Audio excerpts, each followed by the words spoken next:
Welcome to Mortgage Lending Mastery, the world's longest running podcast in the mortgage industry. I'm your host, Lady Jen Du Plessis, with over 4 decades of mortgage, real estate, and financial services experience, providing the knowledge you need to advance your mortgage practice quickly and efficiently. Well, hello there and welcome to the show. I am so excited. Welcome to this episode. I'm your host, Lady Jen Du Plessis, and I have with me today Debra Russell. She's an MBA and an elite certified business coach, keynote speaker, and professional development trainer. She specializes in working with business owners, love this topic, who are pursuing their passion as a business, which we're going to talk about, particularly in arts and entertainment industry and professional athletes. She has built her business while battling something called ME, and we will talk about this a little bit more and how that's influenced her to continue to move in her business. So with that, I say thank you and welcome, Debra. We're happy to have you here. Oh, I'm thrilled to be here. Thank you so much for having me. Yeah. Oh, of course. So, I want to talk about a few things, especially let's just start off with passion, right? There are a lot of gurus who are in the marketplace who will say, be careful. I say all the time, your passion becomes your purpose, your mess becomes your message or your mission, right? And a lot of gurus say, hey, be careful. You could be passionate about washing puppy dogs, but it might not be a business. You could be passionate about all kinds of things, but it might not be a business. So Tell us a little bit about why this is important to you, that people are allowed to or are given the pathway through your services to be able to really travel through that passion. So I agree with the business gurus, and you can, if you think of it as a business, you could turn it into a business, right? And part of that is figuring out, is there a market for what you're passionate about? And that market may be very narrow, and that's not necessarily a bad thing. It's a lot easier to market and sell to a narrow niche than to everybody. So my background is a big part of why I pursued the arts and entertainment industry angle. So I came up as an actress, and through film and television, moved into production in my early 30s, was pursuing a career as a producer director in film and television. That was my dream, my goal. It had been my dream and goal since I was a kid. And life had other plans, and I know we'll talk about that in a minute, so I don't want to introduce it too soon, but that's why I left. My illness caused me to leave because film and television is 18-hour days. If you're a producer director, that's 365 days a year. Even if you only publish one film a year, you're still working 365 because you've got 5 projects going all at once. So I knew I could never go back to that. And what I discovered when I first became a coach, so first of all, coaching sort of found me, and it was this series of crazy serendipities, which I did not see while I was in the middle of it. But looking back, the path was so clear. It was crazy. Yeah, so that happens for a lot of us, right? Yeah. And part of what I did during that time of, oh my God, I never wanted to do anything else. What do I do now? Like an athlete who blows out their knee before they've really fulfilled their dream as a professional athlete. Yeah. I just kept saying, what do you want me to do? Like, what am I supposed to be doing? And I spent a lot of time journaling and praying and thinking about it. And talking to, did some therapy, worked with a shaman. I mean, like just anything, because I had no idea. And coaching literally found me. Wow. And that's a long story. But when I started coaching, of course, when you start your business, you will work with anyone who will hire you, right? You'll take any client you can get. And I worked with a lot of different clients in a lot of different areas. And what I discovered is it wasn't the business type In other words, I worked with insurance people and finance people and, attorneys. It wasn't the type, it was their attitude. If they weren't passionate about what they were doing, I found it very hard to be passionate. Coach. Yeah. Yeah. No, I totally get that. It's so funny you say that because all the people you just mentioned are the people I love working with, right? Mhm. Because they have a passion. It's just, it reveals itself differently than what we're talking about here in the word quotes, if you're not watching, passion, Right. because it reveals itself a little different, and it's a little more sophisticated, sometimes. Okay, so that happens, to you, and I want to talk to you, deeply about your business as well. It's one of the things that we love to do a little bit deeper. Is that how long have you been coaching now? What does that look like for you? So I became certified in 2001. Okay. And my first year after certification, I also worked as a coach trainer because a lot of the things that we do in coaching, I'd like been doing my whole life. Yeah. So Yeah. it Me was, too. it was such a perfect fit for who I am in a way that film and television wasn't. Yeah. And even though I love that work, it wasn't as good a fit as this is. So Right. I've been coaching since 2001, end of 2001. So that's coming up on 25 5 years in years this November. year. Yeah. Yep. And I've been a speaker. I started speaking on stages in 2005.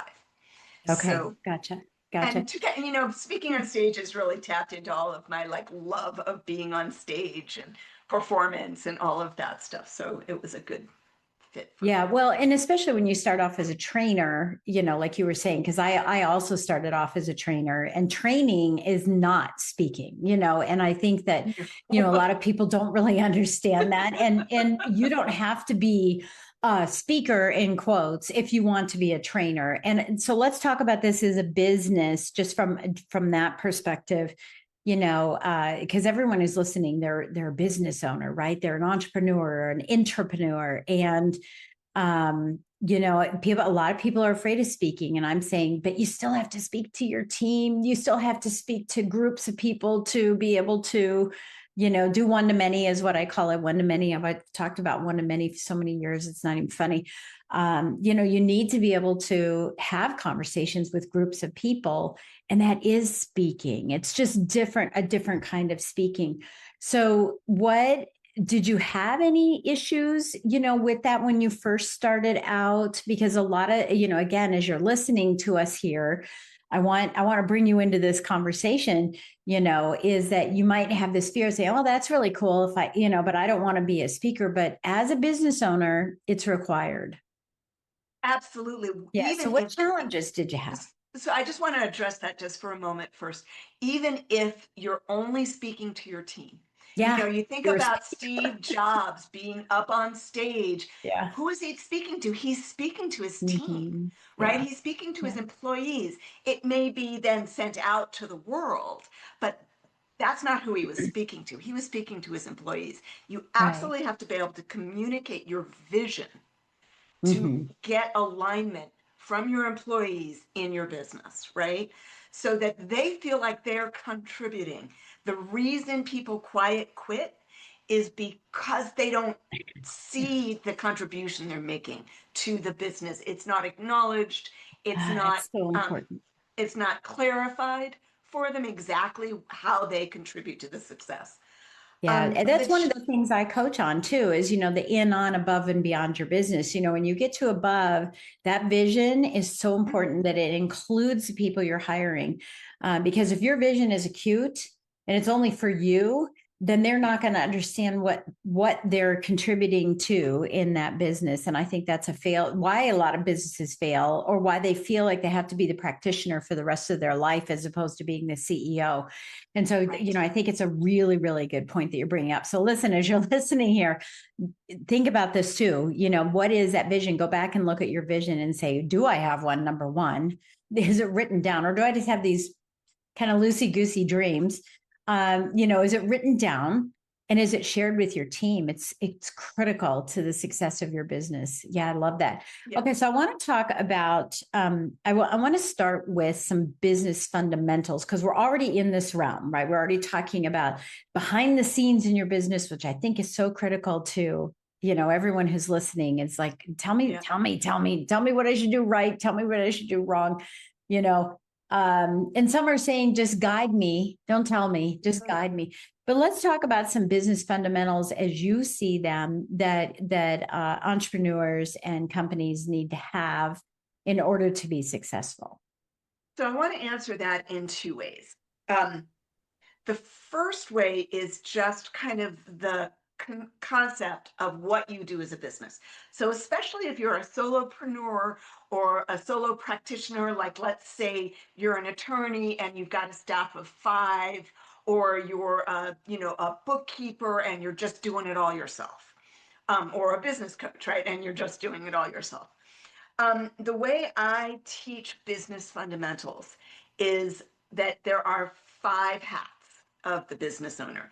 And those 5 hats correspond. If you're a Fortune 500 company and you've got 40,000, employees in different departments, they still correspond.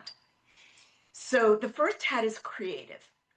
And, for my arts clients, they think that's everything. That's all they have to do is create. Right. And yeah, that's why they're sorry, hungry. have news for you. That's not That's why they have a day job, that's why they're hungry. right. But it includes product development, right? But it also includes brand development. It includes, if you're going to be speaking, designing that, all of the kind of creative things around your business. Mm-hmm. The second is marketing and sales. Yes. And you should be your business time.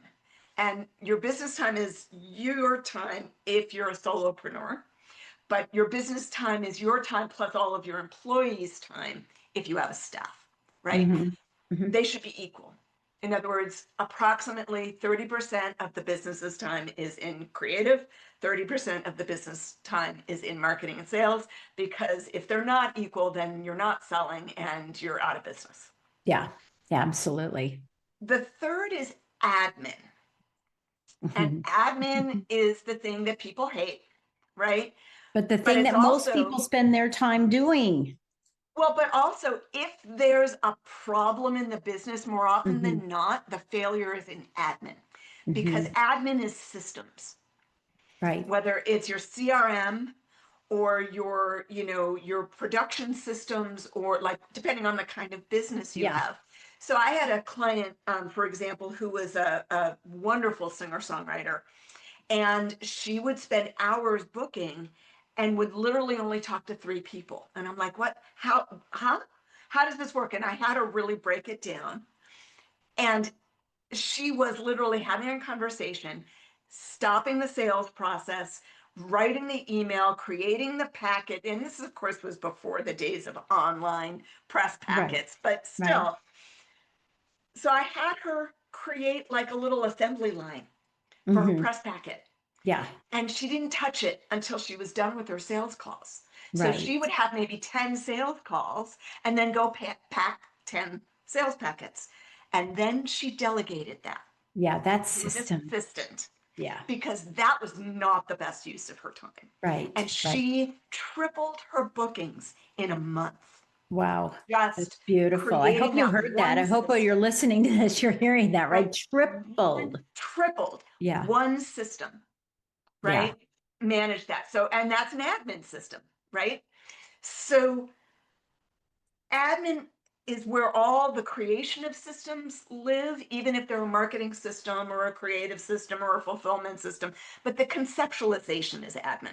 But admin's also finance and filing and bookkeeping and all that. Yeah. And managing your CRM. PowerPoints. All of it, right?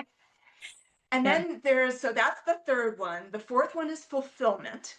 And fulfillment, the definition of fulfillment is you fulfilling your promise to your customers. Yep.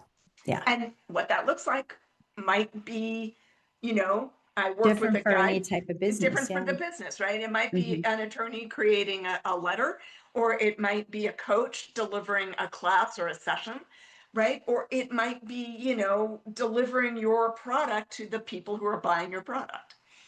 And then the fifth, and I call this the sad, neglected stepchild of the hats, and, and we've already touched on it, and that's vision and planning. Yeah. And vision and planning includes the vision, but it also includes your day-to-day planning. Yeah. How are you spending your time? How are your people spending their time? What are their KPIs, right? Right. What is your Which are plan? key performance indicators, just making sure everybody knows what those are. Yeah. Yeah, thank you. What are your, what is your plan for 2026? How are you going to make this your business's best year ever?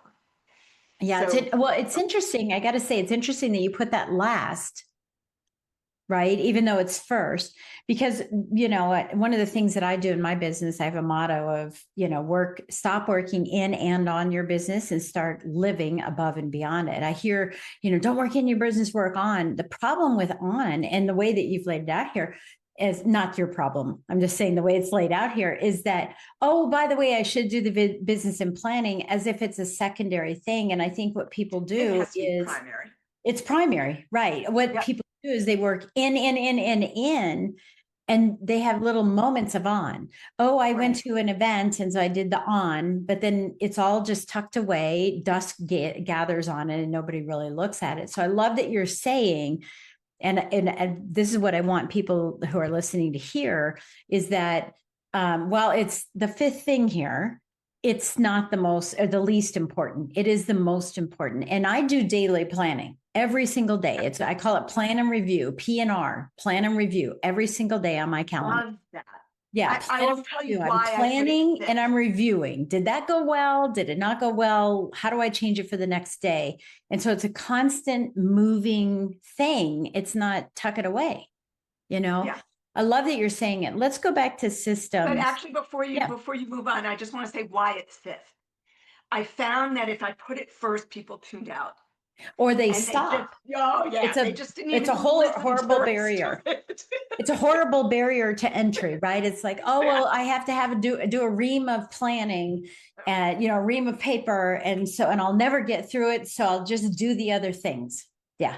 And that leads us to productivity, right? Productivity creates profit. I love that you're saying that. And I know what you're talking about here, but let's share with everyone, what do you mean when you say productivity? Because there's bumblebee busy work, the glorification of busy work, and then there's actual productivity. Right. And excuse me. The difference, see, productivity is not cramming more stuff into your schedule. Mm-hmm. It's not about doing more. It's about doing the right things at the right time for your business. Mm-hmm. And this is something I really want to hit on because I work with a lot of coaches. I have a lot of coaches kind of in my community.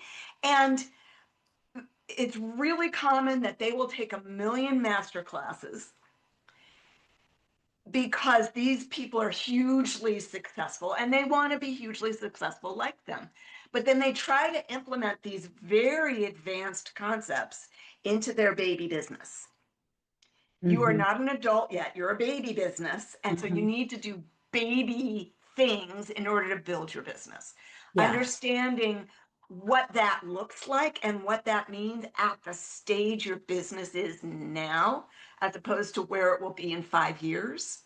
Yeah. Critically important distinction. Yeah. So productivity is both understanding what that means in a big picture, but it's also the day-to-day. I teach my clients bookends for their days. They're bookends, and every client's a little bit different how they like to do things, but bookends are basically your morning ritual and your evening ritual. So your morning ritual might be looking at the day ahead, looking at your calendar, reminding yourself of the tasks you chose for today. Evening ritual is looking back at your day. What worked? What didn't work? What have I learned? What didn't get done? Where am I going to schedule that so that things don't fall through the cracks? And, morning ritual might be reading your vision. It might be meditating. It might be exercising. Everybody's different. It might be right? all of those. Might Yeah. be all of those. But the Mhm. thing is that you bookend your productivity, you bookend your schedule, you Mhm. will find your day goes better. It just Yeah. does. Well, even if chaos ensues in between the bookends, because I talk about Which it this, does. right? Like chaos can ensue, but as long as you're reviewing it, and that's why I do plan a review, but the morning ritual and the evening ritual, as long as you're reviewing it and say what went off kilter, I call it the driving Miss Daisy syndrome, where you have every intention of getting all these 3 things done today. Maybe there's 30 things, but let's say there's 3 really important things that need to be done, or one, Yeah. and you have all intention, and then you get an email, you get a phone call, you get hooked into, and you step out of your car, your virtual car, and you get in the back seat, and you're like, take me where you want me to go instead of where I Right. want to go, right? I call it driving Miss Easy, right? And so at Love the end that. of the day, at the end of the day, you're like, okay, that happened. How did it happen? How did I allow it? Why did I allow it? Where are the boundaries? Here's my vision. And I didn't have boundaries to set, right? To allow me to continue to move forward in my vision. How do I change that for tomorrow so that I can get that one thing done or those 3 things done? And so it just, I also call it rumble strips. If you're ever driving down the road and your car goes, right? And you're like, oh, pay attention, right? It's rumble strips for you. It's I love that. it's It's very okay. grounding, Yeah, right? it's okay. Yeah, it's okay that things happen, but you can't let them happen every single day. So how do you prevent it from a business perspective? So this isn't coaching a client. This is a business person saying, how do I prevent rumble strips? How do I prevent the ability for me to, meditate or do what I need to do in the morning and the evening ritual? What are some like things that pop up that go, oh, I'm in that. Yep. It's heading south. I'm circling the drain today. What So the what are some ways? first thing I recommend is that you not schedule your calendar by tasks. You schedule your calendar by categories. Yes. Let Yeah. me say what I mean by that. Compartmentalize. So, for example, and me personally, from 10 a.m. to noon, unless I have a podcast to record, from 10 a.m. to noon is my marketing and sales time. Yeah. And the majority of that time is spent making phone calls, sending emails, sending texts, literal outreach or research. So if I'm looking for a new Mhm. speaking gig, I might do some Mhm. research during that time. But that's all that time is. When a client goes to schedule themselves on my calendar, because I don't schedule clients, my calendar schedules them Right. Right. Right. Right. automated, because boy, I used to spend hours scheduling clients every month, and oh my God, that was a nightmare. I'm so happy now we have digital Oh calendars. God, me too. Yeah, me too. Um, that time is actually literally not available. They don't see it. It Mhm. may be open on my calendar, meaning I don't have anything externally scheduled, Right. but they don't see it as open. Now, Yeah. if there's an emergency or some kind of conflict and there's no other time available for them, then You can we open can it up. manually change it, Yeah. right? Yeah. I can change it. Yeah. But that's a decision, that's a choice, that's not automated. That's not their decision and choice, it's mine. And the Yeah. biggest mistake people make is letting their business make Run that. decisions for them, Right. And run letting. their life for them. It's Yes. about setting boundaries with clients. These are Mhm. my hours. I mean, how often have you walked into a doctor's office or called a doctor to make an appointment and And you they're say, I want an appointment at this time, and they rearrange their life to give you yeah. that appointment? Does No, your but they do it to me. They just did it to me today. Yeah, I had to rearrange my life for them. It drives me nuts. exactly, Yeah. exactly. Yeah, I do like, and I mentioned boundaries a few minutes ago too, that setting those boundaries and not having other people's challenges, crisis, concerns, look at this fun Facebook page, right? Run your life. It's ignoring all of that. Yeah, It's so rare during the day that I even hold my phone. My phone's just not around. It's just not around because I don't take calls. I just don't. Most of the calls are spam anyway. Right? these I days. don't take calls. I have calls scheduled. but I don't take calls, right? There's a difference. And I think that constant interruption really affects the ability for you to be productive, enough. I think what you're not saying, but I know that what you're sharing with us, is really good. And so I just want to recap on a few things here. About these 5 hats, about the creative time. 30% of your time should be creative. 30% of your time should be in sales and marketing. And it's important to block that time. I call it compartmentalizing. It's the same thing. You're compartmentalizing like-minded activities at the same time so that you can do more of them, right? Making sure you have admin time, but really, I think in the beginning, and let me get your opinion, in the beginning of your business, more admin time needs to happen so you can develop those systems and get them out of your head and get them onto paper so that when the time comes that you are busy through all your sales and marketing, that you're not saying, well, I don't have time to train somebody. I don't have time to show somebody this. And I think that would be right. If you're watching, she was like, oh, I just want to shoot myself. With clients. Oh my gosh. Yeah. Yeah. So, and I want to give an illustration of what it means if you don't do that. And I agree. Admin as a baby business at the beginning can be as much as 85% of your time. And most people don't do that. They're out there trying to get a sale. Right. But then they don't have the systems to support the sale. So that's this is what this looks like.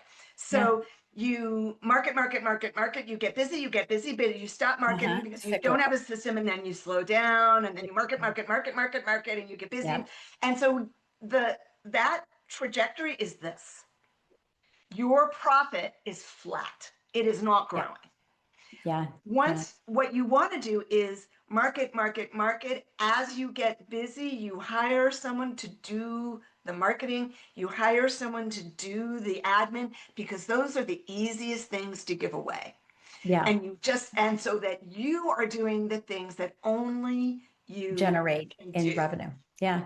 Generate. And not only that, but the things you love to do. You got into this business to do. So right. That's that passion. Yep. So you get back to your passion. And that's the magic of it. In Jack Canfield's book, The Success Principles, which I highly recommend, he talks about the 80-20 rule, which in business school we learned as the Pareto rule. Right. Right. But the way he places it is not that 80% of your profit comes from 20% of your activity, which is one way to look at it. He puts it that you want to set up your business so that 80% of your time is spent doing the things only you can do, the things that are your joy, and the things that are your core competency. Right. And it's the hedgehog theory. That's the rest of the time. Theory. Yeah. Right. And then 20% of the time is really just managing your team so that they're handling everything else well. Yeah. Whether it's digital team, a virtual team, an AI team, or a human team, it doesn't matter. Yeah. I think that's really important. But yeah. And so I'm glad we brought that up, so if you're listening and you're a new business owner, or you're saying, hey, I want to start another business, but I don't want to do it the way I used to do it. This is the way to do it, is those systems. I've identified 18 systems that a new business has to have. I call it the harmony engine, because it's the engine that creates that, right? And that could be overwhelming for people, like, oh my gosh, I have to have 18 systems. I'm never going to get money coming in. No, but you don't need all of them. They're sequential, but there are a handful of them that you absolutely have to have from the get-go. And most don't have, right? Okay. So we talked about creativity, marketing, admin, fulfillment, just making sure that you've got a bang up client experience, that you've got your, conveyor belt going, and it feels like there's nobody else except them, but that churns people to come back in. And then most important is that vision and planning and sharing it with your team, right? So we've talked about those. We've talked about compartmentalizing your time, really making sure that you're taking baby steps. Don't get hung up in the big steps that the big gurus are sharing, and, do the baby steps for your company, and find a coach that does baby steps for a new company, a novice company. I don't do that. I know you do. I do. Yeah. But I absolutely. don't. I love don't working work with baby startups. companies. Yeah, and novice companies. I only work with, more tenured kind of companies. But yeah, make sure you're not, it's kind of like the square peg in the round hole, right? It's like you haven't graduated to the square peg. So no wonder it's not working. I love what that's what you're saying. I want to talk briefly as we finish up our time together about what you experienced in your life and how that's affected you and why you have, I'm not even going to say passion, I'm going to say why you do what you do and why you do it the way you do it. So the reason I left my film and television career is because I became suddenly severely ill. And by suddenly, I mean like I fell off a cliff. I went from someone who worked out 12 hours a week and was ripped. I mean, six pack abs. I was ripped. I Yeah. loved it. Um, I always said endorphins were my favorite drug of choice. Um, to someone who could not walk across a room, literally could not. I crawled on my hands and knees. I was bedridden for 3 years. I Wow. was pretty much housebound for about 10. Um, the way I got myself well, so first of all, my illness is called myalgic encephalomyelitis.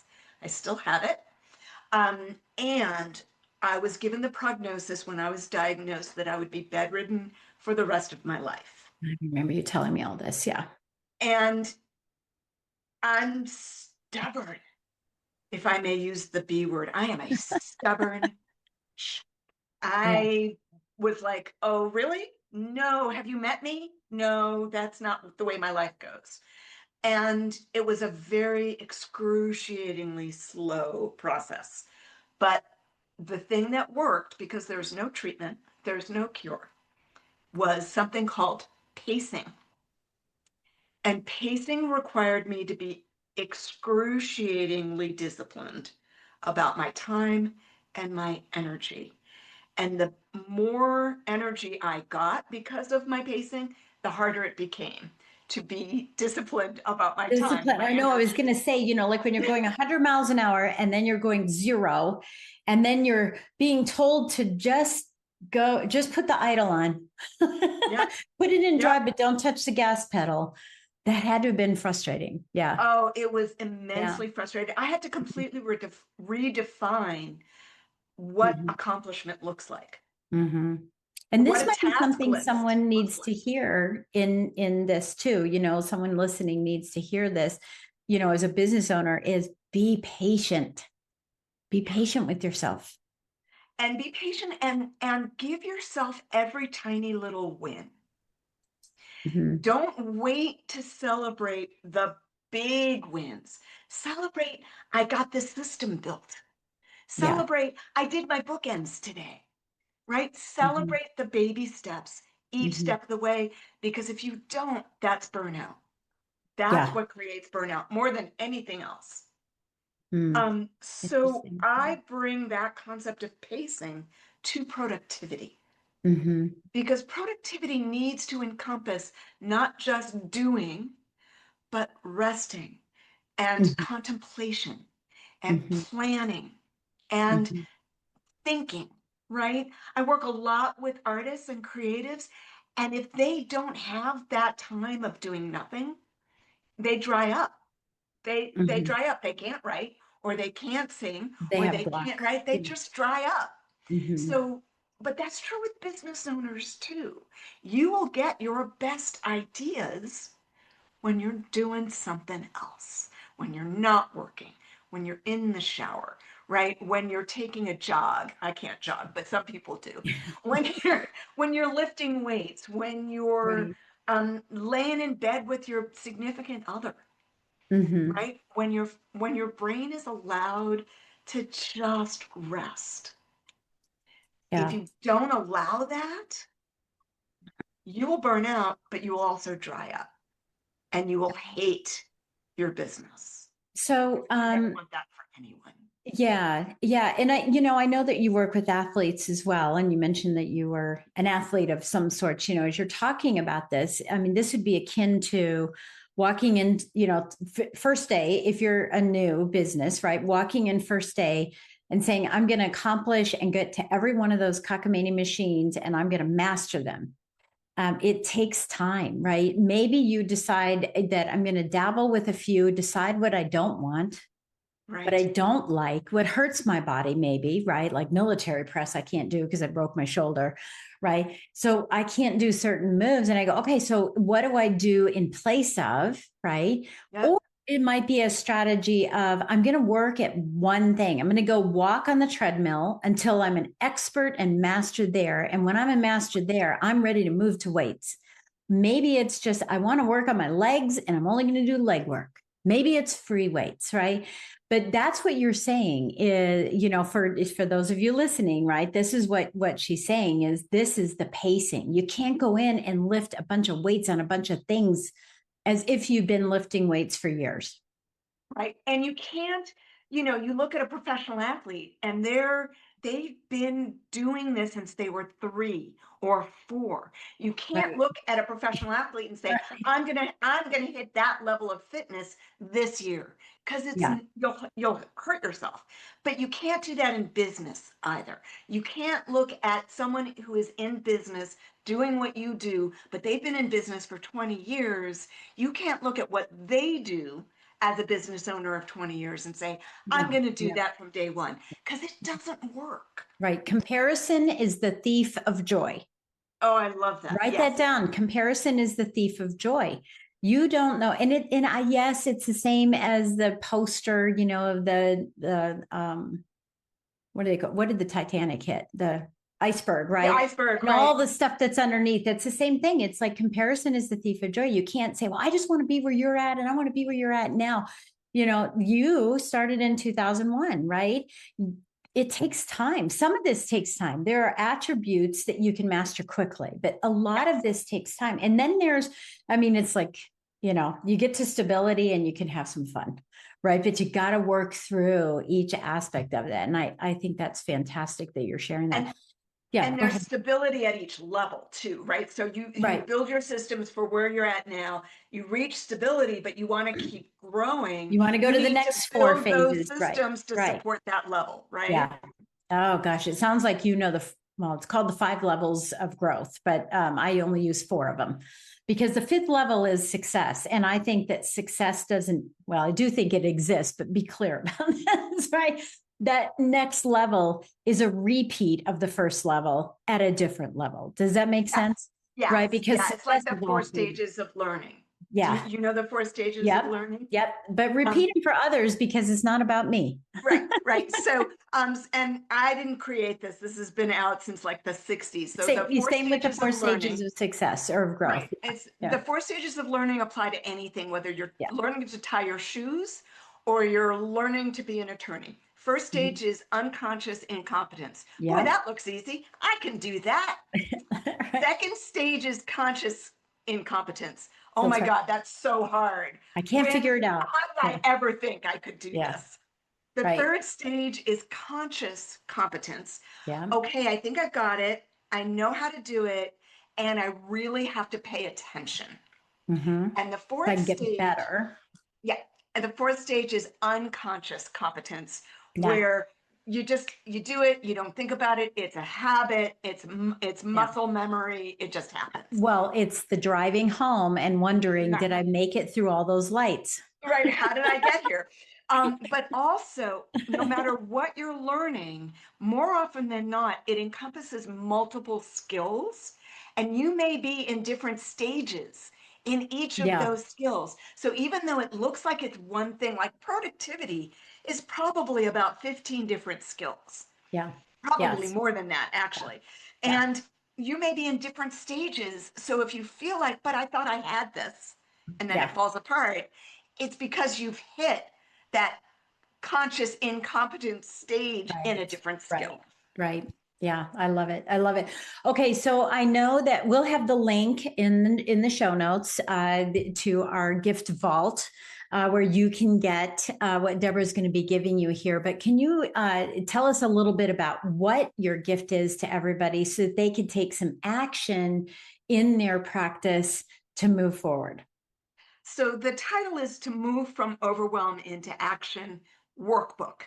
Now, this came out of a book or an ebook that I wrote called Move from Overwhelm into Action, a guide to shift from procrastination into productivity.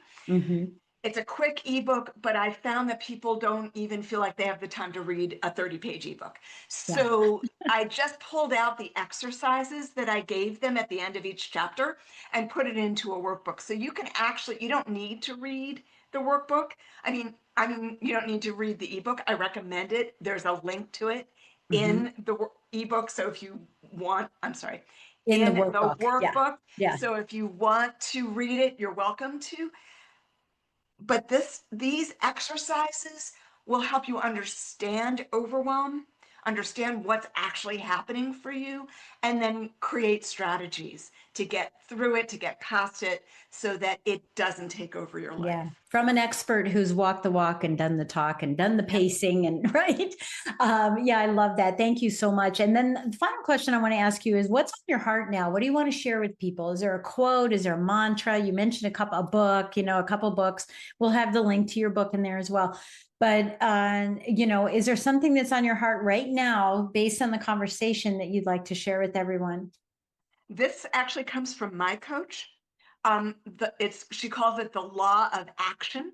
And by thought you create, right? The law of attraction, by thought you create, by action you receive. Oh, yeah. So it's in the doing the action, taking the action, talking to the people, doing those sales calls, delivering your product. That's how you receive. Yes. Okay. Yeah. Because there's so many people that talk. My first book, I was going to call it Shut That Up and Do It. Right. Because I would hear people talking about it all the time. It's like, they're still talking about it 8 months later. And then we call it. I know. We kept going. And so then we changed it. Stop talking, it's not the name of the book, but Stop Talking, Take Action, Get Results.